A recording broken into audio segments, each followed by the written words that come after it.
Fala galera tricolor, e aí, beleza? Animados para o jogo de amanhã contra o Fortaleza? Preocupados com a arbitragem? Aqui é o canal Flu na Lata, eu sou Alexander Guimarães e vamos falar da nossa grande paixão, o Fluminense Futebol Clube, que beleza. Bom galera, como vocês já estão carecas de saber, o Fluminense empatou com o Santos, né, em 1-1 na Vila Belmiro, numa arbitragem no mínimo terrível para o Fluminense, né? Uma arbitragem muito complacente com o time do Santos, muito rigorosa com o time do Fluminense. Houve até um lance no primeiro tempo, logo depois que o Fluminense marca o gol, que o jogador do Santos era para ser expulso, o jogador Luiz Felipe, numa entrada em cima do Iago. Até três comentaristas foram unânimes, comentaristas de arbitragem, dos canais Sport TV e da Globo, foram unânimes em dizer que era para o cara ter sido expulso, o jogador do Santos. Então a arbitragem polêmica, né? O gol de empate do Santos foi numa falta que o Nino não cometeu, o Nino sofreu, levou depois o amarelo, ficou nervoso, acabou sendo expulso, né? Não vou nem falar aqui que o Nino devia ter botado a cabeça no lugar, coisa e tal, porque é complicado, né, cara? A arbitragem foi muito ruim pro Fluminense, terrível, para dizer o mínimo, né? E não dá pra cobrar muito do Nino não, cara, até porque o Nino tá jogando muito, né? Pena que ele, com essa expulsão não vai jogar contra o Fortaleza.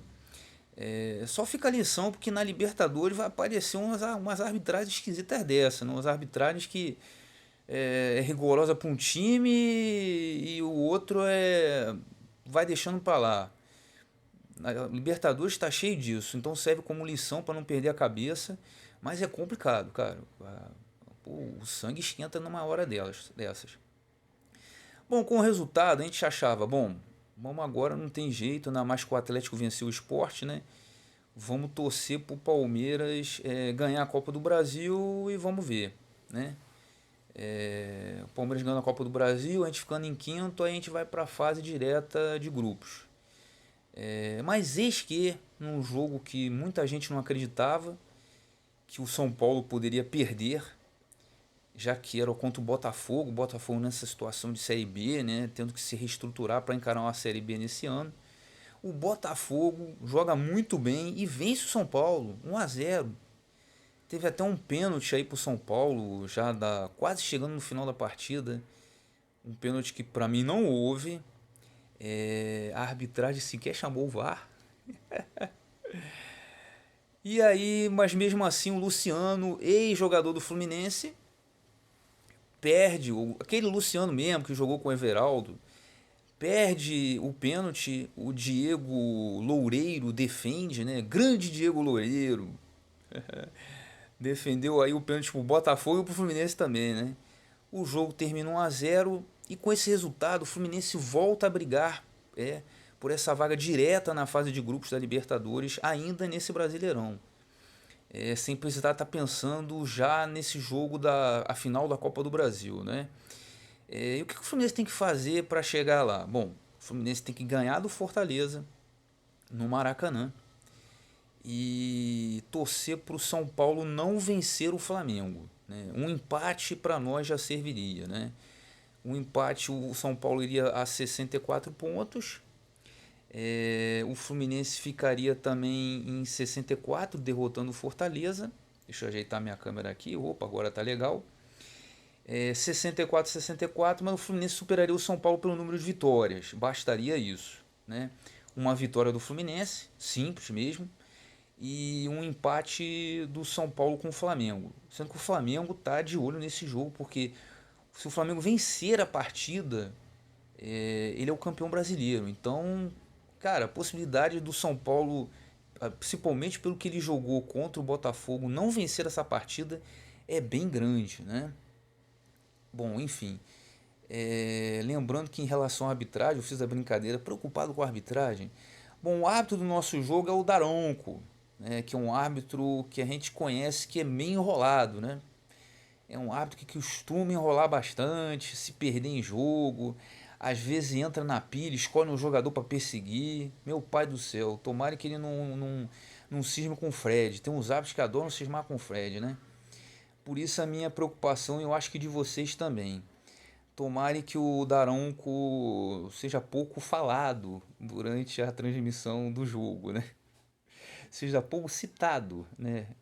O juiz bom é aquele que acaba a partida e quase a gente não falou do árbitro, né? Pois é sinal que ele apitou bem. Tomara que aconteça isso.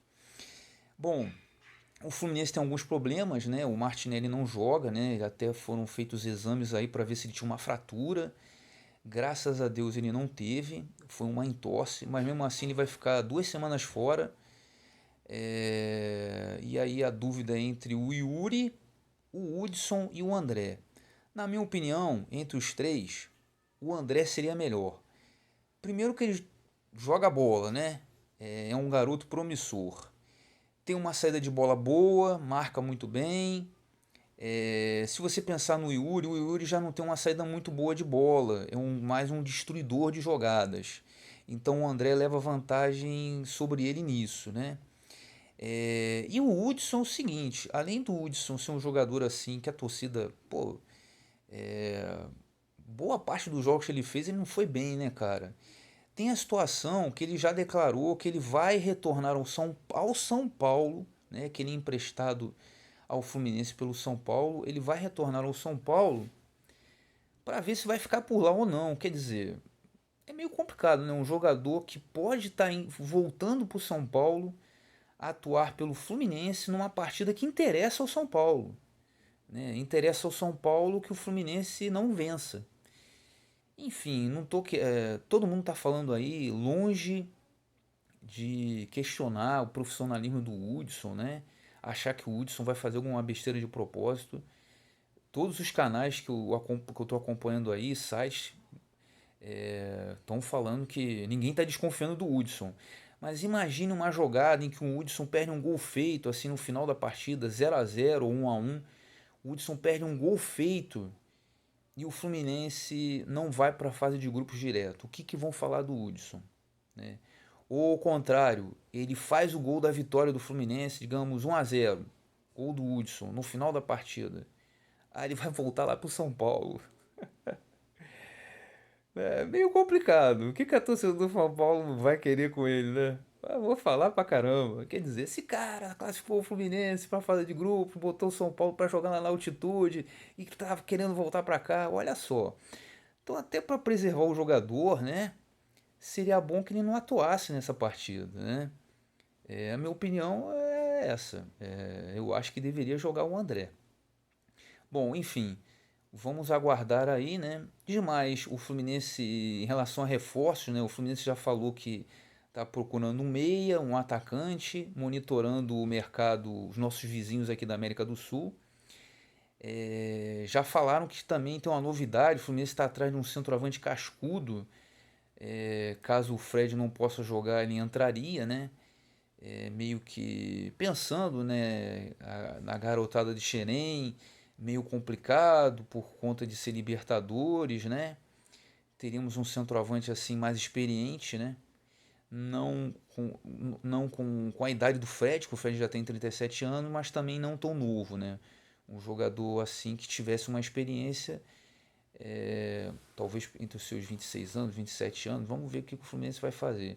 Apesar que os moleques de Xerém, quando entram, arrebentam, né? A gente tem visto aí. Independente de Libertadores, enfim. Eu só quero ver, chama um cara desse cascudo aí e os moleques de Xerém barram ele. Vai ser engraçado, né? Bom, acho que eu falei do Martinelli, né? Um dos problemas. Eu tô voltando aí, desculpem, porque eu lembrei que o Egídio não joga. Ele recebeu o terceiro cartão amarelo. E quem deve entrar é o Danilo Barcelos. Danilo Barcelos que saiu porque foi barrado, começou a jogar mal e o Egídio entrou no lugar dele. Tomara que nessa troca aí de figurinhas o Danilo Barcelos volte a jogar bem, justamente na última partida. Enfim, e aí retornando aos reforços é isso. O Fluminense de olho num centroavante cascudo. No outro, eu já falei a minha opinião, né, num vídeo anterior. Eu acho que o Fluminense também devia olhar para um lateral esquerdo, né? Porque o Egídio não vai jogar, vai entrar o Danilo Barcelos. O outro é o Jefté, que tem 17 anos só. Não sei se já completou 18. Então, de repente, um lateral esquerdo seria uma boa. Até um goleiro seria uma boa, né? A gente tem o Marcos Felipe aí, mas talvez fosse bom um goleiro mais cascudo, já que estão querendo contratar um centroavante cascudo. Enfim, vamos aguardar, torcer para o Flusão derrotar amanhã o Fortaleza. O Flamengo, o São Paulo não vencer o Flamengo, pelo menos empatar, que aí a gente estará na fase de grupos da Libertadores. Só aguardando o sorteio para a gente saber os nossos adversários aí e se preparando melhor. Ah, sim, falar em se preparando melhor, o Roger Machado já foi anunciado, a gente já sabia, né? O Roger Machado foi anunciado oficialmente, né? Agora é oficial, treinador do Fluminense. O Marcão vai passar agora o posto dele ao Roger Machado. O Roger Machado, que tem uma história bacana no Fluminense como jogador, atuou naquela campanha de 2008 da Libertadores, aquela campanha maravilhosa que só faltou o título, né? Uma pena. Foi campeão da Copa do Brasil em 2007, o autor do gol do título, né? Naquela final contra o Figueirense. E agora vai ser o treinador do Fluminense, né? Ele já vai assistir a partida, estará assistindo a partida contra o Fortaleza e já vai assumir o time no sábado. Como diria o nosso grande treinador Muricy Ramalho, que foi treinador do São Paulo e treinador do Fluminense, campeão em 2010 brasileiro, né? Aqui é trabalho. Roger Machado já assumindo no sábado. Valeu, galera. Saudações tricolores e vamos torcer pro Flusão ficar de boa na sombra e água fresca. Valeu.